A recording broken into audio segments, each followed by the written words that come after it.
Good evening. It's Monday, November 3rd. I'm coming to you right from the tree stand. Daylight savings hit Saturday night, so that cost us an hour. I got to work late, but we are back here at the water hole. This morning about 8:30, my phone started going crazy. Had a hot doe right here under the stand. Had 5 different bucks. One of my target bucks, a 10-pointer. I'll put a picture in the video, but the 10-pointer was here chasing her around. I believe the buck that I shot Friday night was also here. I'm waiting to get some video back from Tacticam, but I'm pretty sure the one I shot in the shoulder, he was here too. So like I said, from about 8:30 to 9:15, I had 5 different bucks right here under this stand pushing that doe around. So hopefully she bedded down somewhere close. We get her to come back to the water hole this evening and see what follows her. We have a farmer out there turning over the bean field, so that might push some deer our way. We have a very stiff west wind at 15 mile an hour hitting me in the face, so that's a good thing. I was worried about getting back here today because of the leaves, but that wind covered my sound. So we're in the stand. It's about 4:30. Sunset is about 5:40. Probably got an hour and a half, so sit tight. The deer have been going crazy. A lot of guys shooting bucks, a lot of bucks roaming during the day. The pre-rut search phase is hot and heavy here in Indiana, so we'll see what it brings, but I definitely love to fill my tag tonight. We'll have to wait and see.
Okay, so this little 6-pointer here, it's a good looking buck. He came from my right, and had to get the camera turned on, and I had to get stood up, get my bow in my hand. He got a little bit downwind of me, and I use a product called Evercalm. It's just like a deer herd scent. I put it on my boots when I go in. He obviously hasn't picked me up, but he has picked up the scent from my boots of that Evercalm, and he's doing everything he can do to figure out where this deer is or what he's smelling. So he's under my tree. He goes back that way. There's another buck with him. So at this point, I have 2 bucks that have come in. And obviously you can see he was 5-6 feet or steps from my stand. I'm holding my bow in my hand. Unfortunately, after editing the video, I should have let it slide down some, but I got him on my left, and I have another buck straight across at the water hole, and he's got his eyes, just locked on what's going around him. So when I was editing this last night, I had friends stopped over that's been bow hunting 3 or 4 years, and he was checking out the footage, and we were talking about things, and he's like, how do you do it? How do you mean at one point, like last night, I had 8 bucks underneath me. I'm sorry, 6 bucks underneath me, and a doe and a yearling. And he's like, how do you do it? How do you not get busted and this and that? And I said, well, been hunting for over 35 years, and you learn tricks of the trade, and you get smarter and do things different. One thing we do out at this woods, it's 88 acres, and this stand right here is probably 80 yards into the woods. It is the only stand we have. Everything else is maybe 10, 15 yards in. We don't go in the woods unless we have to. We have 10-volt batteries on our cameras, so we don't have to go in and change batteries, check chips, do that kind of stuff. They're all cellular cameras, so they come right to us. We do everything we can avoid during the summer and hunting season to stay out of the woods. If we're going to be in the woods, it's after season, during the late winter, when deer are yarded up in different places. One of the biggest things that Jim and I do is scent control. Scent elimination isn't possible. You're in the kitchen, the front yard, the backyard, the living room of white-tailed deer. They have noses that are incredible. They have a sense of sight, and obviously a sense of smell. So what you have to do is consider everything you do is a little bit toward gaining an edge on the whitetail and their home territory. So when I first started out hunting, I would use a cover scent. It was in a little spray bottle. It was called Dirt. So I'd spray that on myself, on my clothes and everything, and it just kind of smelled musty and dirty, but it covered my scent, and it worked maybe 15%. The other thing I did is went out and bought a storage tote, plastic storage tote. Put all my clothes in there. I would throw walnuts in there, hickory nuts, leaves, anything from the outdoors I would throw in there with my clothes. I would hang my clothes outside so they got fresh air, but contamination of your clothes and what you're wearing is one of the things that'll get you. The deer will smell you. There are deer that will smell you before you see them. You will never see them, and they will smell you, and they'll be gone before you knew they were there.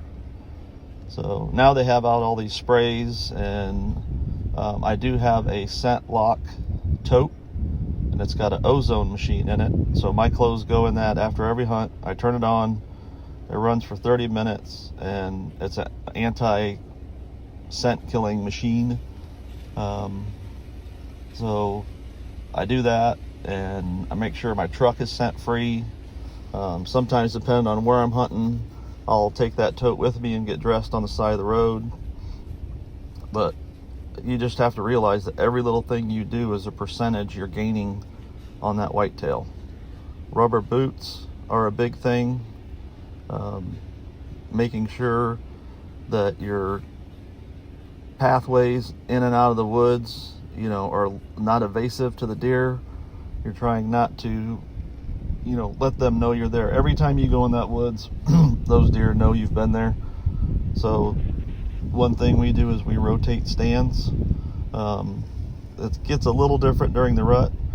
If you have pictures of deer under your stand, or during the peak of the rut, if there's a stand you're going to hunt 2 or 3 nights in a row and you don't get busted, you're going in scent free, stuff like that, you can do that. But we definitely try to move around. The wind is a key factor when you're hunting deer. If you hunt with the wind blowing from you to where you think the deer are coming from, you have probably taken 70% of your odds of shooting a deer and thrown it out the window. So you always want the scent hitting you in the face and going to where the deer are not. So you start adding these little things up, and say you call it 5%. So you gained a 5% edge by watching your wind. You gained a 5% edge by placing your tree stand somewhere you can get in and out quietly. You gained a 5% edge on the rubber boots. You gained a 5% edge on, not letting them hear you get into your stand. So all these little things start adding up, and instead of the deer having 100% advantage against you, you might get it to where it's 50% hunter, 50% deer, and then the odds are changing. Like right now, he is 8 steps from the base of my tree. He's comfortable. He's walking around. One of the biggest keys also when you're in a stand is you want to make sure you eliminate movement. I sit most of the time I'm in a stand until I hear or see deer coming, but they're looking for movement. No different than when you're driving down the road and you see movement on the side of the road, your eyes go to it. Or say you get home, you're pulling in your driveway, you see something back in the corner of your yard, it's like, that's not normally there, what is that? Deer are the same way. So if you can sit in your stand, and obviously, you're pivoting your head back and forth, but the stiller you can sit and the slower your movements are, the better chance you have of those deer coming in, getting close, and not knowing you're there. It's a lot easier for them to see you when they're farther away than when they are close, because we're sitting usually 18 to 20 feet up in the air. So once they get under you, it's harder for them. They're not looking up. So the thing I learned early on too is when you're sitting there looking for deer, look for horizontal lines in the woods. Now right now it's a little tough out there because they log the woods, but horizontal lines or a flicker of white or just movement. You see movement, lock into that movement, see what it is. Unfortunately, a lot of times it's a squirrel. You want to take binoculars with you. You want to have binoculars with you all the time. They are priceless. You'll see a little bit of movement back in some brush. The other thing, you can sit there and you can scan slowly back and forth. You might pick up a deer that's 50, 60 yards away in your binoculars, and then he's there and you can get ready. These first 2 deer that came in, they were probably 25 yards from me when I first noticed them. They came around a brush pile, and the 6-pointer, he dropped back because I think he smelled that Evercalm. So he dropped back and he went around the other way. The little scrapper buck stood there and just stared. He was checking out the water hole, checking out everything around it before he committed to going out there. So he would put his head down, or he'd look back over his shoulder, and I slowly stood up. Then I grabbed my bow, and then he started looking around again, so I just froze.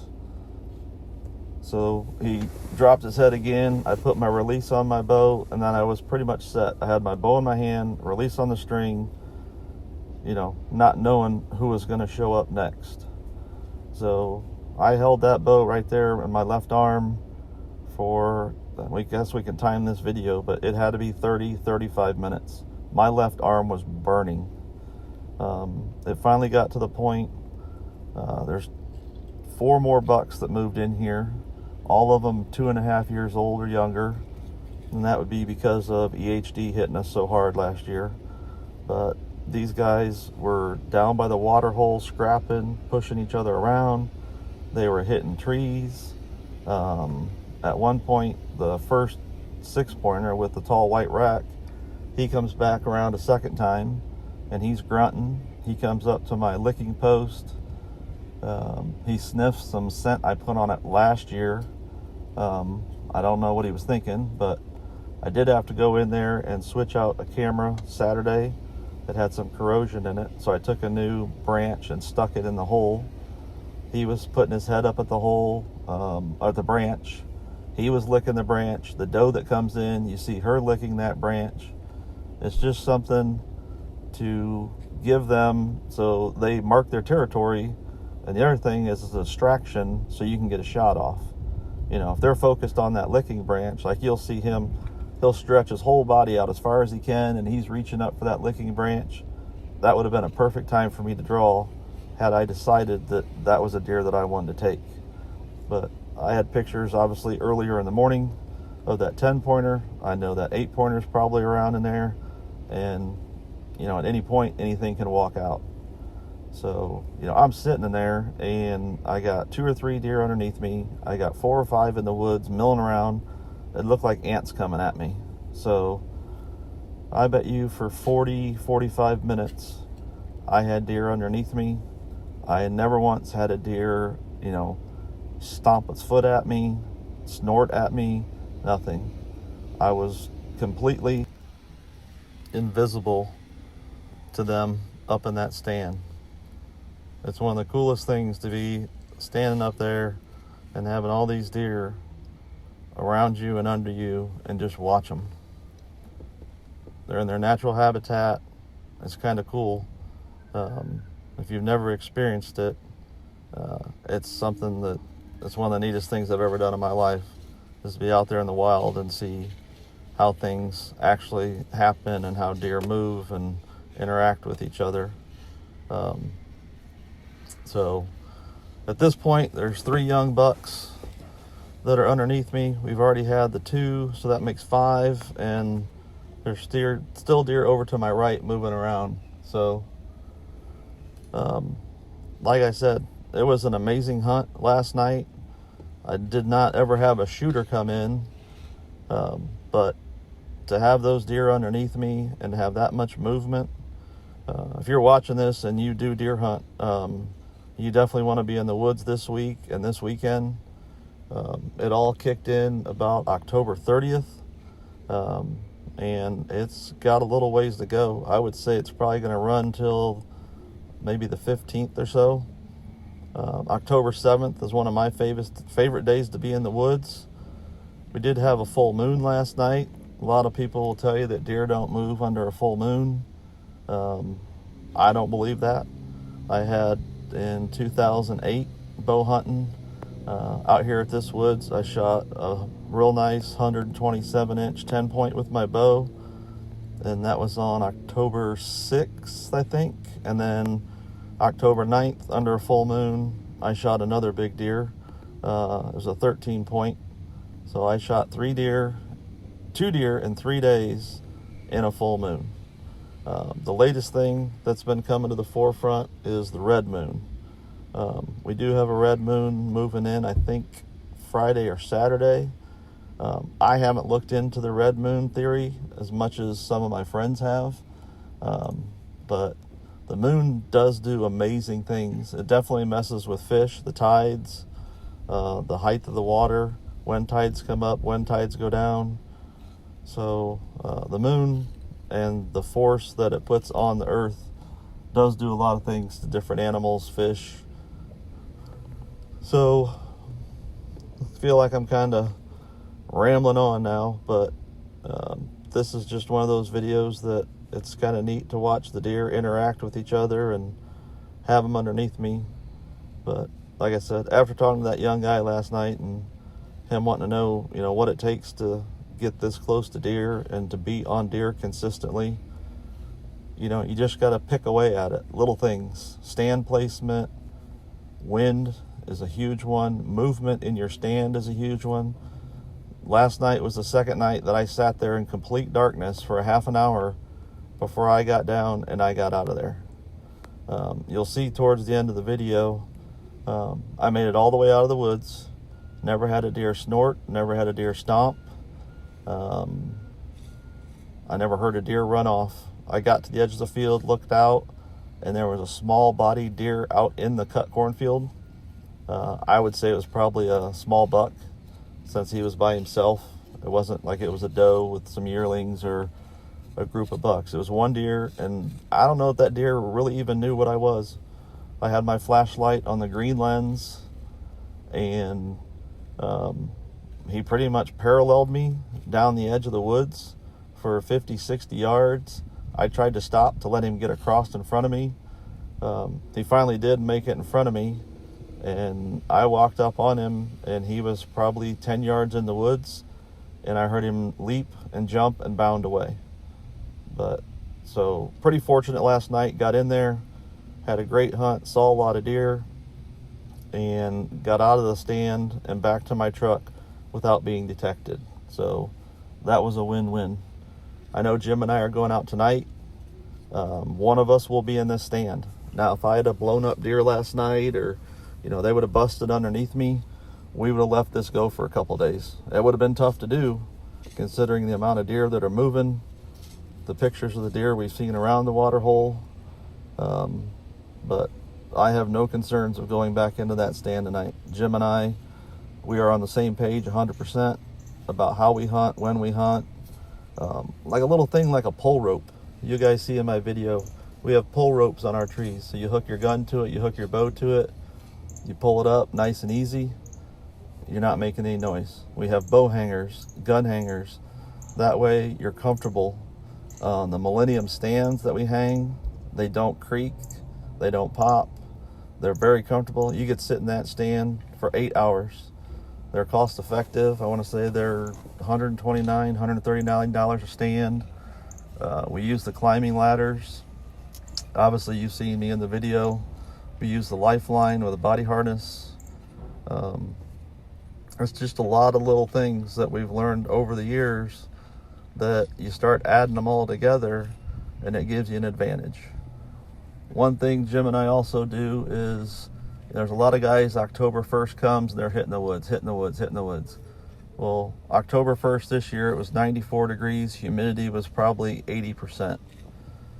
Jim and I will not go in the woods unless it's 70 degrees for a high. Then obviously your lows are going to be in the 30s and 40s. The only thing that would change that would be a big cold front coming in October. And obviously the temperature is going to drop. So cold fronts are definitely something you want to watch. Weather changes affect the deer. So if you guys have any questions for me, you can leave it in the comments. If you guys are listening to this and you want to hit the like button, you want to hit the share button, share it with some buddies. I don't know everything, but like it says on the description of my YouTube channel, I'm just a regular guy out here hunting, trying to share some of my knowledge. I like videotaping my hunts. I've done it for a long time. Used to do it on my phone. Now I do it on my DJI Action 4 camera. And I was trying to store them on my phone, and it got to be way too much on my phone. So I'm just putting them out on YouTube. They'll be there as long as I want them there. It's a good place to store them. I can go back and look at them. Someday my grandkids might look at them and see how crazy their grandpa was. But so I'm going to keep bringing you videos. Hit that like button if you like what I'm producing. If you hit subscribe, all it's doing is letting you know when I get a new video. You'll get a little alert on your phone, on your YouTube if you have your alerts on. It doesn't cost you anything. I'm not making any money off it. But the more subscribers I have and the more likes I have, that does help my channel. It keeps it on YouTube. And, like I said, if you want to share it with some buddies, have them start watching, that's great. But I'll share anything with you. I don't have any magic secrets, but if I can maybe teach you something in this video, or if you have a question, I can give you some answers to help you become a better bow hunter or deer hunter. I'm happy to do it. So I'll let this one wrap up without me talking. And we're definitely going back in the woods tonight. It's Tuesday. I think we're supposed to have a west-southwest wind again, only 7 miles an hour. So that'll make it nice. The deer won't be able to sneak up on us as close. But Jim and I are going to hit the woods together. Wednesday looks a little questionable. They're calling for some 30-mile-an-hour winds. So we'll just take it day by day. I appreciate you guys watching my videos, and we'll see you in the stand.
Oh man, what a night. What a night. Covered up.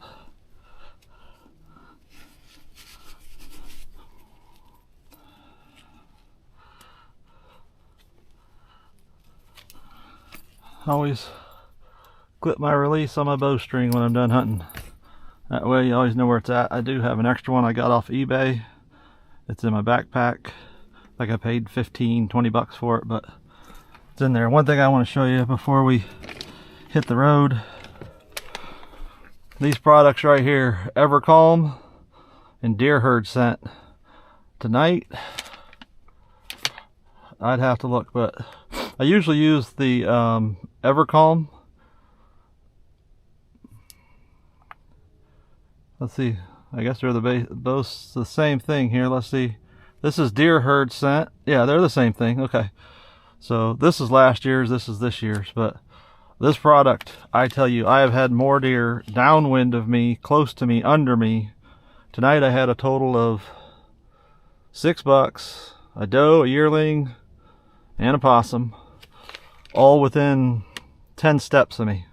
And you could see that one buck, he was definitely working around, but nobody got nervous, nobody stomped. They looked up at the tree a couple times at me. But that product right there, I put a very, very little bit on my bottom of my boots. And trust me, you put a lot of it on it, it'll make you sick sitting in your tree stand. So, I don't get sponsored by anybody, but these products in the last 4 years have been a game changer for me. I've had big, mature 4-year-old does behind me downwind, and they'll put their nose up, they'll sniff around, but it's just obviously smells like a deer herd or a deer or whatever, but it gives me a sense of confidence knowing that if they do get my wind, they got to try to figure out what it is. They're probably picking me up a little bit, but I do a lot with scent control. So all right, we're gonna jump in the truck and we're gonna wrap this one up when I get back to the house. So we'll see you at the house.